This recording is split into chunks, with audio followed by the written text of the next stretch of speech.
Viviendo más allá de lo posible, confiando a Dios sus finanzas y su futuro, por Wyatt Myers. Capítulo 5. Una cuchara y una pala. Así es como Dios mide. La prosperidad no se mide por lo que tiene, sino por lo que da. Los regalos de Dios nunca son préstamos, siempre son depósitos. Los cristianos en Teapulco, Hidalgo, México, tenían un problema que todo pastor desearía tener. La iglesia había crecido tanto que necesitaban un edificio más grande. Para evitar toda la burocracia involucrada en conseguir un permiso para construir en otro lugar, simplemente pusieron nuevas paredes alrededor del edificio del templo original. Su plan era simple: al poner el nuevo techo demolerían el edificio interior. El problema era el techo. Estos cristianos habían gastado toda su fe y sus fondos para levantar las paredes. ¿Cómo podrían poner el techo, la parte más costosa del edificio, sin fondos? Hermano Myers, sé que Dios le usa inspirando fe para las finanzas, me escribió el pastor.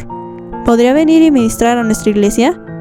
Acepté con gusto y manejé 3 horas desde Ciudad de México, anticipando ministrar a la gente y levantar fondos para poner el techo. Había visto suceder esto por todo México y estaba seguro que Dios lo haría de nuevo en Teapulco. Esto era, hasta que llegué ahí. Manejé hasta la casa del pastor antes de la reunión de la noche. Hermano Myers, gracias por venir. Me saludó, pero necesito decirle que no tenemos nada de dinero. Recién compramos instrumentos musicales para la orquesta de la iglesia y la congregación ha usado todos sus recursos. Lo siento, pero no creo que haya nada que pueda hacer por nosotros esta noche. Me disculpé y fui a la iglesia a orar. Señor, manejé 3 horas para ayudar a esta gente. Comencé a quejarme. ¿Estoy perdiendo mi tiempo? Estaba disgustado y desanimado, obviamente sin la inspiración para predicar un mensaje de fe. Mi propia fe había tocado fondo. Señor, oré. ¿Es cierto lo que dijo el pastor? ¿No hay razón para que esté aquí esta noche? Por un lado, te dijo la verdad. Escuché a Dios hablando a mi espíritu. No hay finanzas. Pero por otro lado, no te dijo toda la verdad. En el nivel de fe en el que están, no hay fondos. Es por eso que te he enviado, hijo. Edifica su fe en mi palabra, y mi palabra los levantará a otro nivel donde habrá fondos para techar este edificio. Me sentí energizado para predicar. Había escuchado de Dios y recibido mi asignación para el servicio de esa noche. Había predicado este mensaje de fe y dar muchas veces y sabía las escrituras y los ejemplos a usar, pero evidentemente no había recibido todas sus instrucciones. Quiero que lleves una cuchara y una pala a la iglesia esta noche. Sabía que era la voz de Dios hablando aún a mi espíritu. Esto sí era algo extraño. Ciertamente no planeaba comer, ni mucho menos planeaba acabar durante la reunión. Cuando estaba por preguntarle esto al Señor, pensé en Lucas capítulo 6, verso 38, un versículo que había citado numerosas veces antes y que me sabía de memoria. Dad y se os dará, medida buena, apretada, remecida y rebosando darán en vuestro regazo, porque con la misma medida con que medís, os volverán a medir. Ahora podía ver el propósito de Dios. La cuchara y la pala eran medidas, ilustraciones perfectas para esos queridos cristianos mexicanos que las usaban en su vida diaria. De hecho, podía conseguir una cuchara y una pala simplemente yendo de nuevo a la casa del pastor. Me asombró lo poderosa que es la palabra de Dios. Minutos atrás estaba desanimado, pensando que había perdido el tiempo al venir aquí, pero ahora, con la inspiración del Espíritu Santo y direcciones claras de parte de Dios, podía anticipar que la fe de la congregación sería edificada. Esa noche, el edificio estaba lleno, pero no prediqué sobre el dar. Sabía que muchos de los que estaban ahí no conocían a Jesucristo, así que prediqué el mensaje de la cruz invitando a los inconversos a arrepentirse de sus pecados y empezar una nueva vida en Cristo. Después de esto, era el momento del desafío. Leí el versículo en Lucas capítulo 6, verso 38.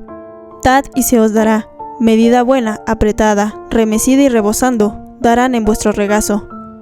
Le había pedido al pastor un saco de frijoles y una vasija. Después de leer la escritura en Lucas, puse el recipiente en la mesa y lo llené de frijoles, que son parte esencial de la dieta de todo mexicano. Había captado su atención. Desde atrás de la iglesia, la gente se paraba en la orilla de sus asientos esforzándose para ver esta extraña escena. Otros se reían. ¿Se habrá vuelto loco el hermano Myers? ¿Esto es una medida buena?, le pregunté a la congregación. Sí, gritaron. Entonces la apreté, la sacudí y comencé a vaciar más frijoles en la vasija hasta que rebosó. Los frijoles negros comenzaron a derramarse sobre la mesa. el piso de cemento, el altar y hasta sobre los niños que dormían cerca del altar, y continué vaciando más. ¿Es así como quieren recibir del Señor?, les pregunté de nuevo. Sí, sí, comenzaron a gritar. Se podía sentir la creciente emoción conforme iban entendiendo el mensaje de Lucas capítulo 6, verso 38. Luego les leí el resto del versículo, porque con la misma medida con que medís, os volverán a medir. Esta vez tomé la cuchara y le puse unos cuantos frijoles dentro, levantándola para que la congregación la viera. Algunas personas dan sus ofrendas a Dios con una cuchara. Esta vez tomé la cuchara y le puse unos cuantos frijoles dentro, levantándola para que la congregación la viera. Algunas personas dan sus ofrendas a Dios con una cuchara. Luego, cuando no hay trabajo, la despensa está vacía o los niños necesitan ropa para la escuela, empiezan a orar. Dios, suple mi necesidad. Por supuesto que lo haré, responde él. Solo tengo una petición. ¿Me podrías prestar tu cuchara? Oh, no, Señor, clamamos. Una cuchara no me basta. Y, sin embargo, esta es la medida que a menudo usamos para darle al Señor. ¿Acaso piensan por un momento que Dios violará el principio de su palabra eterna? Él no va a reescribir el libro para nosotros. Cuando nosotros usamos una cuchara para darle a Él no tiene otra alternativa más que bendecirnos con la misma medida, para no violar sus principios divinos. Me incliné para tomar de nuevo la pala. ¿Es esto una medida?, le pregunté a la congregación. Antes de que pudieran responder, la llené con frijoles y les desafié con otra pregunta. ¿Cuántos quieren una pala llena? Esa noche levantamos los fondos para el techo. El edificio de esa iglesia es uno de los más bellos en México. Con la misma medida, es una verdad que se ha grabado en mi corazón desde aquella reunión de Teapulco. Todos nosotros deseamos que Dios nos bendiga. Oramos y le pedimos que aumente nuestras finanzas, que bendiga nuestras relaciones, que extienda nuestras fronteras. ¿Cuánto es una pala llena?, pregunta mucha gente. ¿Cuánto debo dar? Les recuerdo el pasaje en Juan donde Jesús usa el almuerzo de un niño para alimentar a 5,000 personas. Esos 5 panes de cebada y los 2 pececillos que le dio al Señor era todo lo que tenía, una pala llena. Jesús alabó la ofrenda de la pobre viuda que puso 2 monedas de cobre en el recipiente de la ofrenda en el templo, porque sabía que eso era una pala llena para ella. De hecho, eso era todo lo que tenía.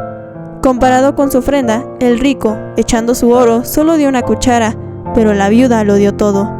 Lo he dicho antes, pero vale la pena repetirlo. Dios ve la calidad antes que la cantidad. La calidad del regalo determina la calidad del dador. Isaac Manzano, un pastor de Necaxa, México, me platicó de la vez en que 8 pastores totonacas llegaron inesperadamente a su casa. Llegaron una mañana, un poco antes del desayuno, después de 4 extenuantes horas de camino a través de las montañas. Todos tenían hambre y el pastor Manzano sabía que necesitaban un muy buen desayuno. El problema era que tanto él como su mujer vivían con un presupuesto muy limitado, por lo que solo tenían suficiente dinero para comprar 16 huevos en la tienda de la esquina. Cariño, no vas a comer huevos esta mañana, pues son 8 hombres que han vuelto caminando y se van a comer al menos 2 huevos cada uno, le dijo su esposa. El pastor entendió. Tanto él como su familia estaban acostumbrados a poner las necesidades de su gente antes que las suyas. Pero cuando su esposa partió el primer huevo, 2 yemas cayeron en el plato. Parece que sí comerás, le dijo a su esposo. Partió el segundo huevo y de nuevo 2 yemas cayeron en el plato. Mira, le dijo a su esposo, hay suficiente hasta para mí. Cada uno de los 16 huevos que partió tenía 2 yemas. Después que se fueron sus huéspedes, el pastor Manzano se apresuró a regresar al mercado con dinero prestado. Había encontrado una manera de estirar su dinero. Simplemente compraría más de esos huevos milagrosos. Quiero 32 de los mismos huevos que me vendió esta mañana, le dijo a la mujer que atendía el puesto de huevos. Ella cuidadosamente tomó los 32 huevos de la misma canasta de la que había sacado los que le vendió en la mañana. Pensando que había comprado 64 huevos por el precio de 32, Manzano llevó los huevos de regreso a su mujer seguro de que había encontrado la manera de ahorrar algún dinero. Cuando partió el primer huevo, solo salió una yema. Una y otra vez partieron los huevos y ninguno de los 32 que había comprado tenía doble yema. Fue obvio que la razón por la que Dios les había dado huevos con doble yema fue para suplir la necesidad del desayuno. Quizás no haya sido tan dramático como los panes de cebada y los pececillos de un niño para alimentar a 5,000 personas, pero nadie podría convencer a esa pareja de que Dios no había multiplicado las yemas de los huevos para alimentar a 8 hambrientos pastores indígenas. Dios se deleita bendiciendo lo que damos con sacrificio. Dios usa un sistema diferente de medición a los nuestros. Lo poco se convierte en mucho si Dios está en medio. Y por otro lado, mucho es poco si se da de manera egoísta. Estas verdades se aplican a todos. El dinero no es nuestro problema fundamental. Nuestro problema está en el corazón. Cuando amamos a Dios más de lo que amamos las cosas, entonces automáticamente pondremos todo sobre el altar. ¿Cuánto desea recibir de Dios? Él determina el tamaño de nuestra dádiva en proporción al sacrificio que lo acompaña.